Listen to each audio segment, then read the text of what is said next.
Hi everyone, welcome back to the channel, and in this video I want to go over how I would study differently if I could do medical school all over again. And medical school is something that has dominated my life for the past 10 to 12 years, where I stressed about getting into medical school, and then once I was inside medical school I worried about staying in medical school and not burning out, and then ultimately getting residency and coming back. So once medical school is done, it's like this weird, you're almost trying to find closure after what you have been through. And I've just been reflecting on what I could have done differently. Why was it so difficult? Why was there so much struggle involved? And I think about it now as a doctor in residency where I'm working with medical students, and now I'm thinking about, there was a lot I could have done differently that I wish I had, had the foresight, and that would have saved me a lot of time, a lot of energy. It would have helped regulate my stress and anxiety levels, and ultimately it would have helped me do a whole lot better if, I have the knowledge that I have now. But, hindsight's 2020. So, anyways, we're going to go over my experience. I'm going to tell you about what I was doing wrong and what I did to correct and succeed in medical school. And hopefully it would be useful to anyone in any stage of their learning. I'm trying to use all the learnings that I have now to prepare for my board exams, which I have to do at the end of residency. So this is something that is useful for any topic that you're trying to learn. These are just basic principles on how to study, which you learn after doing a whole lot of medical school. Anyways, so if you're new here, my name's Abdul. I am a first year resident in family medicine here at Memorial University in Newfoundland, and I did my medical school in Ireland, so I'm an international medical graduate. I was lucky enough to get into residency right out the gate in my final year of medical school, and so now I'm in residency, going through that grind and just looking back and seeing what I could have done differently. So let's get into the first point I had to make, which was reading only is not the answer. I had been up till medical school, I was getting through my exams and literally all of my classes by reading things 3 times, 4 times, making small notes here and there that I could go over. My notebooks would be filled, but it wasn't consistent. I wouldn't do that for every class or anything like that. And I thought, it was 3 to 4 times. If I could read it over 3-4 passes, I would say I'd be okay. And that actually worked for the first year of my medical school, and it was only in my second semester where I actually failed a course in my medical school, and I was like, what the hell? Okay, it was also during COVID time, so I kind of blame it on doing it online, and it was just a weird time. But honestly, I was just like, how did this even happen? So I doubled down, which was my mistake, which was, after I failed this course, I was like, okay, I gotta read things over again at least 4 to 5 times. So each of my courses had 27 to 50 slides, different slide sets, and I would want to read each one 3 times over or 4 times over or however many times over, and I would think that I'm good. That was my logic, which was completely flawed. So if you're doing that where you're just reading over lectures over and over again and trying to make sure it sticks, it's not gonna stick. So anyways, I learned that I needed to, at least at the very minimum, create shorthand notes. And what I would do is literally, if you have 27 different PowerPoints for 27 lectures, you want to compress each lecture into a 1-pager note, or max 2-pager notes, or 1 page both sides, and just have the most pertinent information in that page, because that way you want to avoid going into this information overload with excessive detail. And medical school lectures will be excessively detailed, but really you want to apply the 80-20 rule. It's a very popular rule on the internet where 20% of the material that you're looking at is 80% of the questions on the final exam. So, or 20% of your effort in high yield subjects should yield you 80% of the results. This is I guess arbitrary, but it holds true in most cases.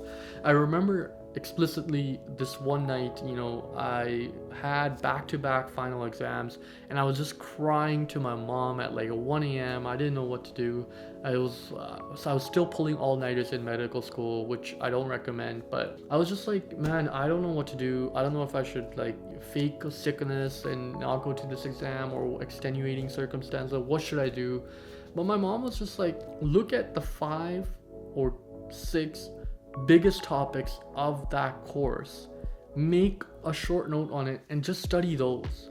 So what you want to do is compress your notes. Don't read over the slides over and over again. Compress them into a pager and minimize the topics that you need to learn, like 5-6 main topics, because that's where they're going to draw their questions from, and compress them.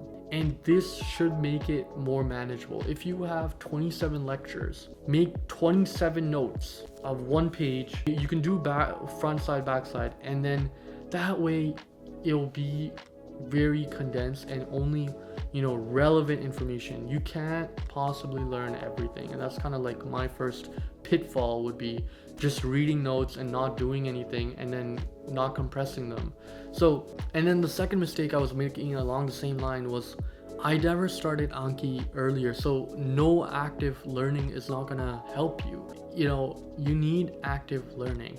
And the best way to do that I found was through Anki. Now I know some of you might not like that, and some of you don't like using Anki, but honestly, the people that were doing really well and the people that I admired to be with, how smart they were using Anki. And there's like a very manageable way to do it. It's not by doing like 500-600 cars a day, although you could do that, but like it's just not sustainable. It's isolating topics and really figuring out like, okay, I only need to study this, and I'll show you in my computer how I did that and how I'm planning on using that for my future exams. So you want to supplement also with QBanks. So either it's UWorld in your first year, second year, you're going to be using your UWorld for step 1. On one hand, you're compressing your notes, you're figuring out what's most important, and then you're doing QBanks and Anki on top of that. So that way you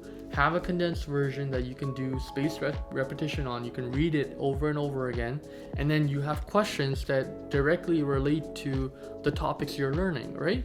And that should give you a good basis. I know that's a lot of work, I know, but I never said in this video it's gonna be easy, right? Like, it's a grind, but it's better than grinding in the wrong way, which is what I was doing. Like, I was putting in 4 times the effort and getting half the results, and it doesn't make sense. You're gonna burn yourself out if you're putting in a whole lot of effort into a strategy that doesn't work.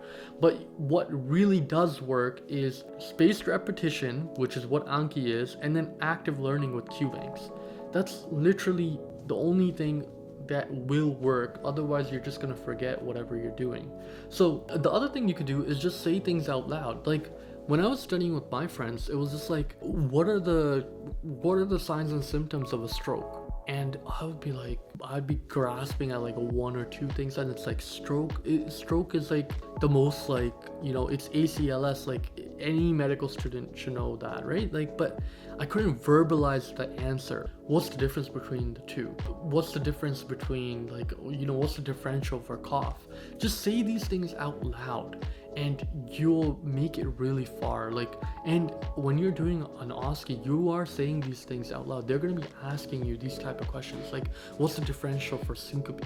What's the differential for anemia? What is the treatment for anemia? Even if you verbally say these things out loud, it will make a whole lot of a difference, and you're actively learning. I never did that in my first 2 years, and it just frustrated me when I would read something and then somebody would ask me about what I've just read, and I just wouldn't know.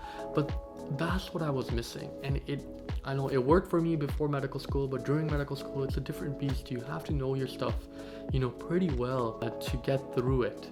My third point here is more of an advanced point, but you can learn from a symptom-based approach. So what that would mean is that in medical school, you are really you're learning about the pathology. Actually, they even go further back. They go back to like glucose molecules and the Krebs cycle, and then they'll talk about something physiological, and then they'll talk about like all of this other stuff that they work backwards. When you see a patient, you don't think about pathology first. You think about, okay, they have a cough. What could it be, right? So what you want to do is learn about signs and symptoms, disease, and then pad on pathology and something else, right? But people come in, and you're gonna find out in your third and fourth year, or if you're already there, you already know, like, people come in with chest pain, cough. They don't come in with classical symptoms. It's hard to differentiate what system you're dealing with. So definitely what you want to do is start from what is the symptom. And I'll show you something really quick that I'm using now in my residency. So something I use all the time. So let's go. So I don't know, hopefully you can see this. So this is an approach to cough, right? And they've divided it in acute and chronic. That's a really good thing to do right there, right? Acute and chronic. And then they have all your differentials. So could it be general? These are the red flags you're looking for. Then these are all like common cold, asthma, sinusitis, pneumonia, COPD, GERD. These are all the things that can show up with a cough. And in real life, when you get to your third year of clinicals, you're gonna be dealing with patients that have symptoms. You're not gonna be dealing with like some next level pathomas type stuff. Like, yeah, you might get pimped on it, but really the way you should be learning is something along this line. And I'll show you another document in my computer where I go over this, and it's a really symptom based approach. So you go symptom, disease, and then you pad on pathophysiology. Same thing, there's another one here. So cough in a pediatric population. What can cough be in a pediatric cough?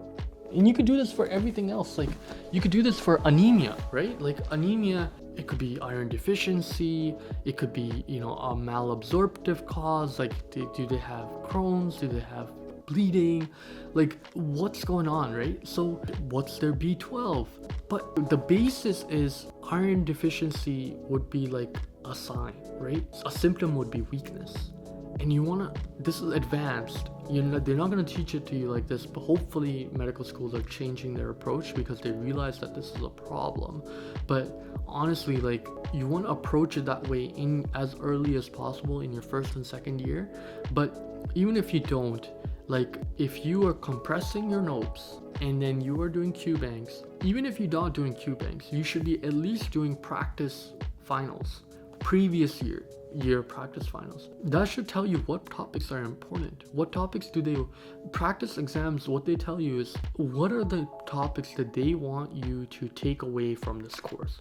What are the must know things? What would they be happy about you learning and taking away from this course? And think about it from that way and be like, okay, these are the topics that they really want us to know, and these are really important. Or my professor really loves, his research is in liver. Of course he's gonna bring up something, hepatobiliary. Of course, in a gastrointestinal exam, like, his research is all in liver. So be smart about it and try your best to put maximal effort into just really doing active learning. It's harder. It's easier to read the notes, but that's the worst thing you could do, in my opinion. My fourth point is don't go to class if you can avoid it. This is might be a controversial point. I was in the COVID era. Okay, we had virtual lectures all over the place, so this is what I'm used to. And I think near the end of my medical school, like, my university was cracking down on online lectures. They didn't want to do any of the online lectures anymore. They wanted people to come in class. Fair enough. But to be honest, I just don't see any value in going into class in person. Like, think about it this way. You need to read the notes once. You need to make notes on them, like shorthand notes that you can remember. And then you need to do active learning where you do questions and you do Anki and you consolidate that knowledge. I don't understand, like, and then there's online resources. Like, what can a professor tell me that maybe it helps some people. I see the value where the professor is literally withholding topics from his slides that he's just discussing or they are just discussing in class. In some next level exam tips being given in class, I get it. I would in that case just have a rotation with your friends, like, okay, I'll go to these many lectures and you'll go to this many lectures. You can't really get away with it if your marks are tied, if your attendance is tied to your marks, so can't help you there. But if you can avoid it, I don't see a sense in going. Like, there's so many good teachers online. You really just need to read the notes one time and then make notes summarizing the original, and then you need to do questions. That's the basic formula. So if you can avoid it, like in residency, I'm trying to study now, and like we have classes once a week, and really like you're gonna have to look at the slides again because you just completely are zoning out. And outside of medical school, like think about it, these doctors are studying for board exams while working, and it's just like they're doing it in such an efficient manner without needing to go to class. Like, I don't know. Anyways, I also think medicine is medicine. Heart failure, there's no way that you're gonna get a different description of heart failure when you go to a lecture versus if you read it at home. Heart failure is heart failure. Medicine is medicine everywhere. That's why medical schools, like once you do board exams, they're pretty much testing you on the same type of stuff. Like it's the same diseases. The diseases never change. So anyways, take that point or leave it. Number 5 is work with your friends.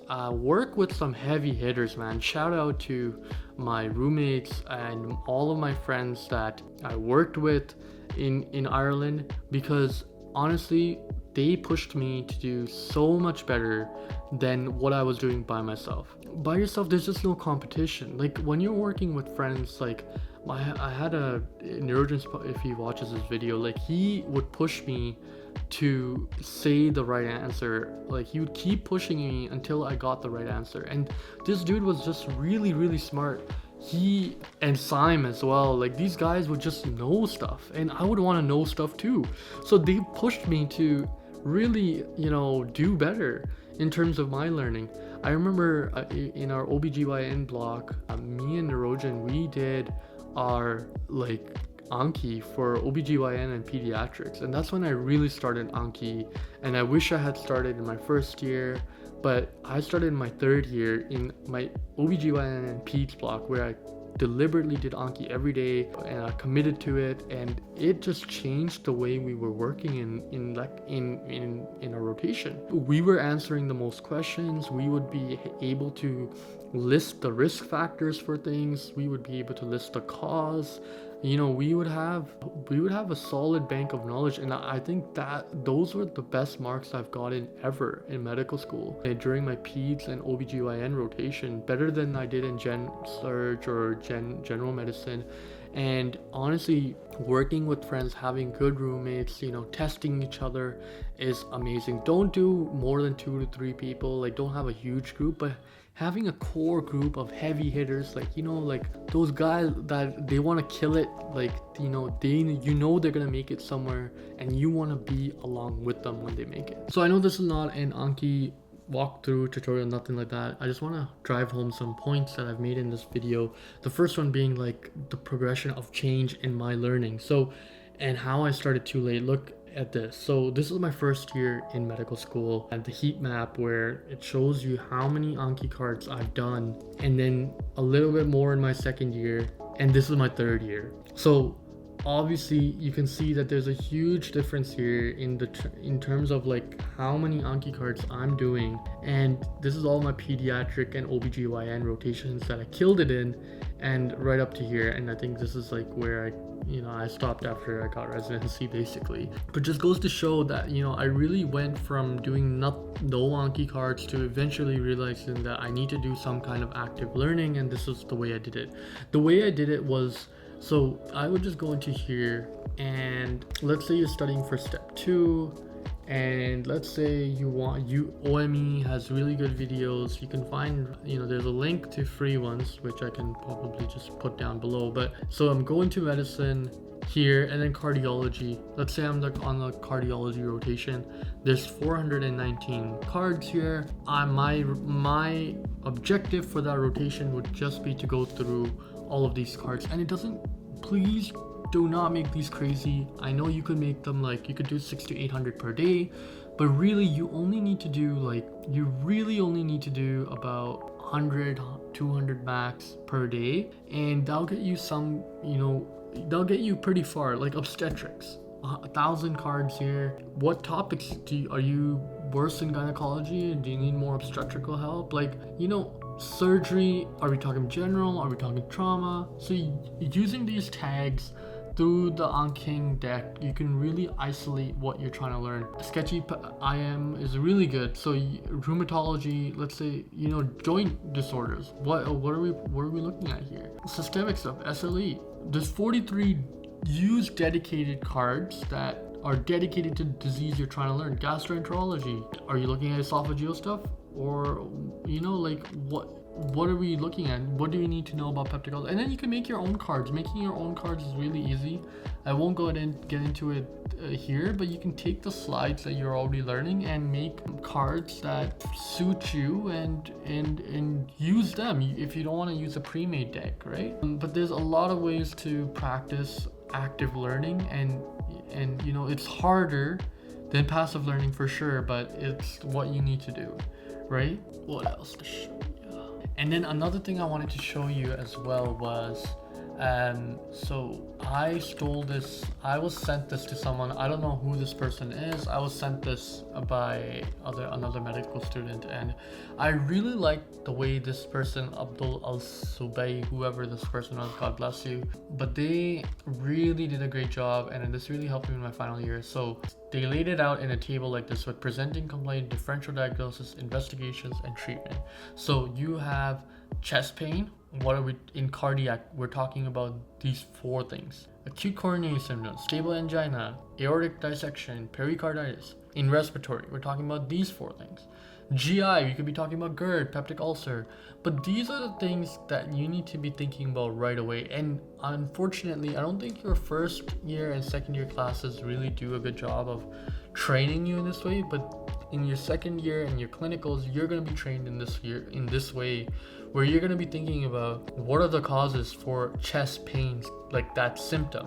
So all of a sudden, instead of going from pathology, immunology and all the nitty-gritty stuff, you're going to symptom, disease, and then pathophysiology. That's what you're doing here. So we could go look at another, dyspnea. It could be, what are the cardiac reasons for dyspnea? What are the respiratory reasons for dyspnea? What do you need to do for investigations? And this is real life shit. I still sometimes refer to this, you know, if I'm really stuck. I'm getting better and better where I don't need to use a lot of the notes, but sometimes like blackout, like, you know, you could be stuck. You could be thinking about, like, you might be forgetting something. So it's a great resource, and I really like the way it's displayed here: presenting, complaint, differential diagnosis, investigation, treatment. And then you can add things on, like if you're using something like Notion, where you can make like a tree of information where it's like chest pain, okay, it could be MI, what are all the things that I need to know about MI, and then you go down from the symptom rather than the other way around.